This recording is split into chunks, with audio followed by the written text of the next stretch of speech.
I'm here with the man, the myth, the legend. We were trying to film outside, but it's raining too hard, so we're going to go inside this little coffee shop.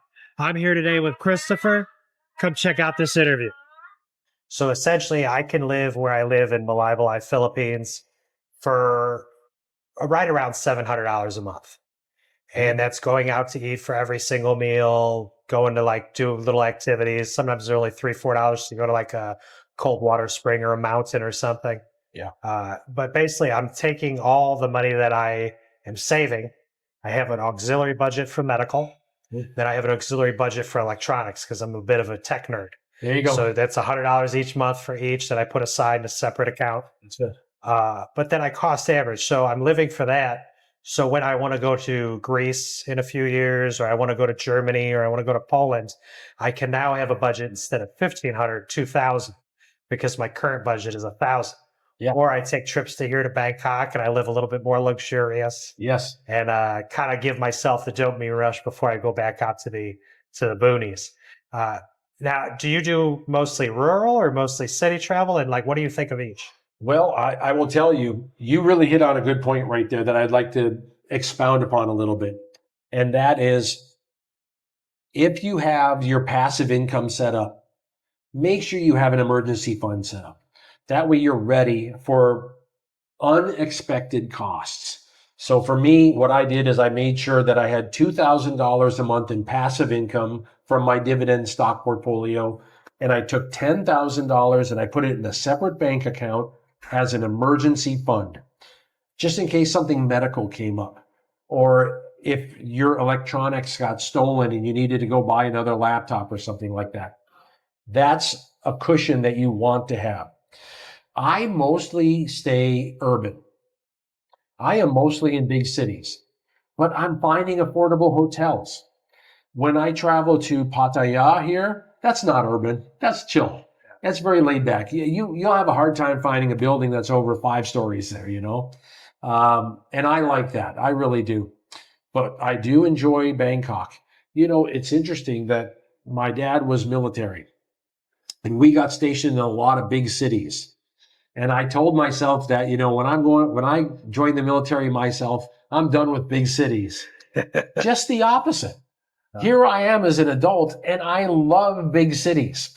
I love live music. I love going to shows. I love the hustle and the bustle. And it turns out it's in my blood. And I have no desire to go to big cities in the West. None. Oh, yeah. So this feeds my desire. Bangkok, Kuala Lumpur, hands down, fantastic cities to visit. Yeah, you were telling me before about Kuala Lumpur and just how amazing it is, and I'm definitely going to be checking it out. Is there one place that you've been that's like maybe wouldn't so much as like a travel day to day, but a place that maybe you would want to stick around for a year or 2 years? Is there one place in particular you can think of? That's a good thing to think about. You know, I've been traveling pretty much every month, and I've been doing that mostly for the channel to get variety. Even through Europe, I stayed in each country about maybe 2 weeks. And I gave myself about 5 years of doing that. 5 years of constant travel to see all the different countries I want to see. After that, I am seriously thinking about getting the 5-year visa here in Bangkok, in Thailand. Really? I find the 5-year visa to be easy to attain. First of all, it's easy to get. Second of all, I can utilize my banking online very easy here in Thailand. It works great. I manage all my investments here with a laptop. I have no trouble with connectivity. I use the ATMs here with no ATM fee. So it's the same as using cash.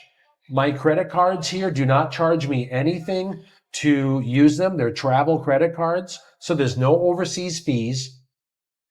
It's really not that different from living back in the States, except the city is run by adults. You know, You have a safe city that's clean, and God forbid they punish criminals here. Can you imagine that? I know it's a far outreaching idea, but in Thailand, they don't deal with criminals.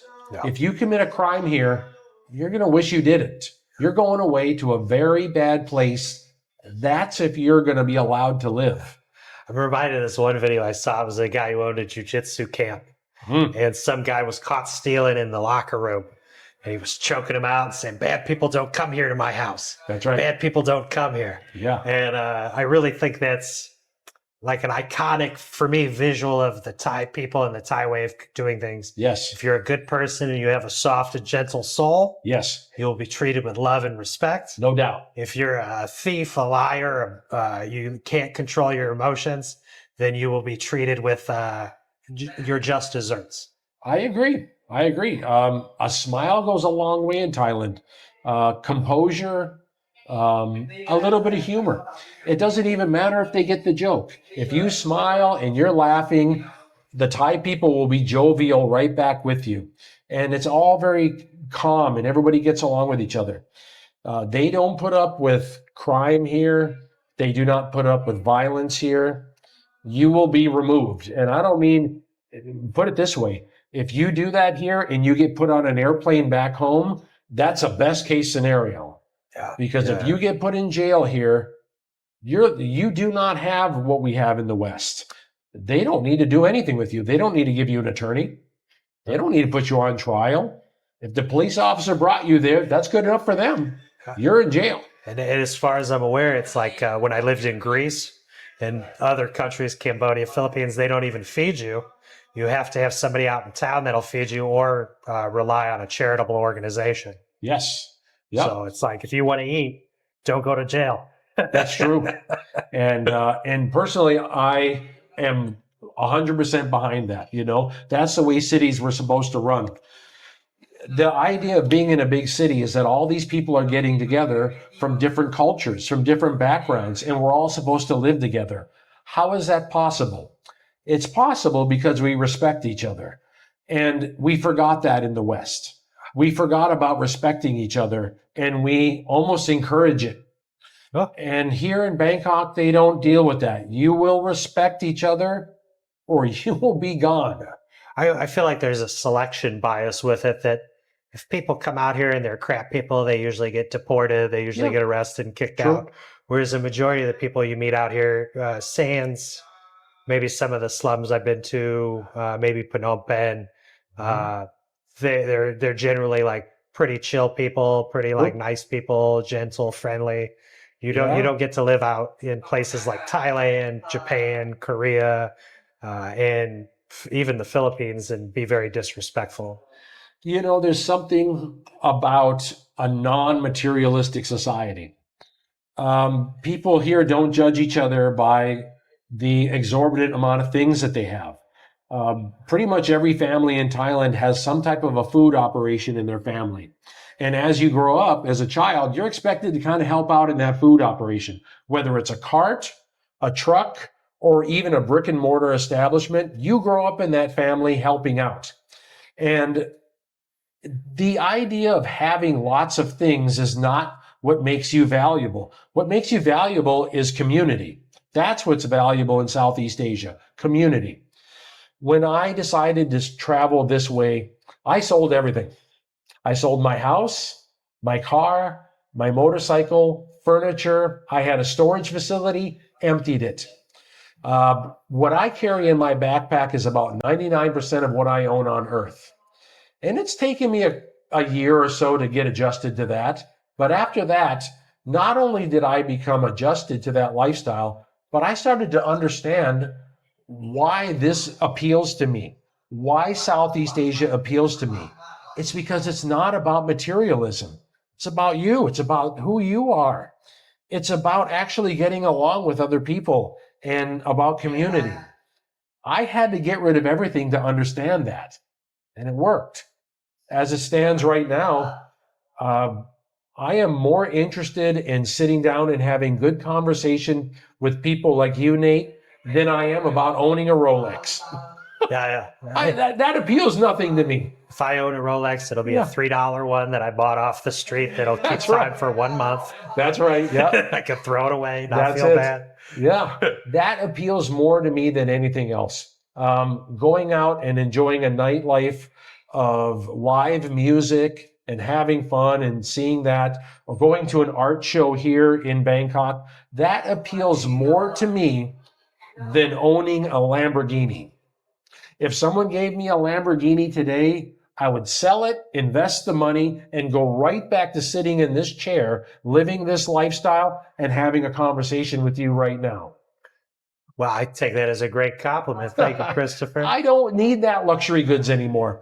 But it took me doing that drastic change to understand that. And people get that here. People are happy here. They're happy with less because what they have is family and community, and that is way more. So you're still very young compared to most of the other expats we meet out here, right? That's nice to say. So what is your like future plan? You know, what is on the horizon for Christopher? Okay, my plan is for 5 years, and I'm 3 years into it. There are several countries that I would like to hit, and I want to film there. And then during the year, I come back to Southeast Asia, and I use that cost balance to survive. If I'm traveling through a few countries in Europe, it's going to cost me a little bit more. But when I come back here, I am well under my $2,000 budget, and that makes up for it. So that's 5 years that I want to do that. After that, I wouldn't mind exploring a long-term visa and staying in one place. But we shall see. I don't know. And that's part of the joy of adapting to life. Who knows? Let's think of it this way. Artificial intelligence has exploded onto the scene. It's changed everything. At the same time, here I am living this lifestyle overseas. I'm enjoying it. I travel around with a backpack. I stay flexible. I don't know what's going to happen 5 years from now. In 3 years, will I be ready to settle down in one place? Let's face it, we don't know what the world is going to look like in 3 years. True. It's going to be completely different. And so my thoughts are this: stay healthy, keep myself healthy, exercise every day, don't drink too much, get good sleep, continue to invest so that I have more passive income over time. That's going to allow me to adapt to the world. I can't control what the world is going to do. I can control what I do. And those 4 things I think will keep me flexible. You know, that's a very Buddhist statement of you. Accept things as they come and realize you cannot change them. Yes. So I look forward to watching your channel and following along. Hopefully the 5 years lets you pick the place you want. Yep. And then we get to see you kind of further break down wherever you choose. And thank you so much for joining me today, Christopher. Thank you, Nate. It's been great chatting with you again. I've really enjoyed seeing all the electronics that you use. It's very educational for me, and I love it. You're really up to date on what you're doing with your channel. Lots of fun. All right, we'll see you later down the path, Christopher. All right, man.